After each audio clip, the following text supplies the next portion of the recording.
మనకి రేపు September 9th నుంచి 20th వరకు ఏషియా కప్ జరగబోతోంది కదా. మరి ఏషియా కప్ సంబంధించి ఆల్రెడీ 4 టీంలకి స్క్వాడ్లు కూడా అనౌన్స్ చేశారు. సో ఇంకో 4 టీంలకు సంబంధించి స్క్వాడ్ అనౌన్స్ చేయాలా. సో మరి ఈ 4 స్క్వాడ్లో చూసుకుంటే మనకి ఇండియా స్క్వాడ్ని కూడా అనౌన్స్ చేశారు. మరి ఇండియా స్క్వాడ్ని అనౌన్స్ చేసిన తర్వాత వీరేందర్ సెహ్వాగ్ ఏమంటున్నాడు తెలుసా?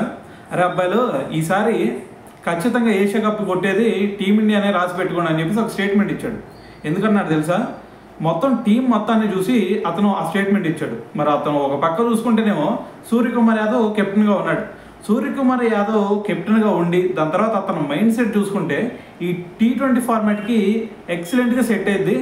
దాని తర్వాత అదే తరహాలో కనుక మిగతా ప్లేయర్స్ అందరూ కూడా సూర్యని కనుక ఫాలో అయ్యారు అంటే ఆటోమేటిక్గా ఇంకా మనకి ఏషియా కప్ గెలవడం అనేది పెద్ద కష్టమేం కాదని చెప్పేసి సెహ్వాగ్ ఒక స్టేట్మెంట్ ఇచ్చాడు అనమాట. సో దాంతోపాటు మరి సెహ్వాగ్ అంటుంది ఏంటంటే, ప్రస్తుతం మరి సూర్యకుమార్ యాదవ్ని పక్కన పెట్టేస్తే మిగతా టీం మొత్తం చూసుకుంటే మనకి బౌలింగ్లో చూసుకుంటే మంచి బౌలర్స్ ఉన్నారు, బ్యాటింగ్లో చూసుకుంటే కూడా అందరూ మంచి ఫామ్లో ఉన్నారు. సో మరి ఇంత మంచి టీం పెట్టుకొని మనం ఓడిపోతాం అనే థాటే లేదు.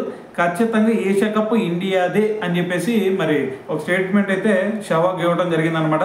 మరి ఓవరాల్గా ఒక స్క్వాడ్ మన ఇండియన్ టీంలో స్క్వాడ్ ఎవరెవరు ఉన్నారు అనేది ఆల్రెడీ అంతకుముందు ఒక వీడియో చేశాం కదా. సో మరి ఆ స్క్వాడ్ చూసిన తర్వాత మరి మీకేమనిపిస్తుంది అనేది కూడా తెలియాలి కదా.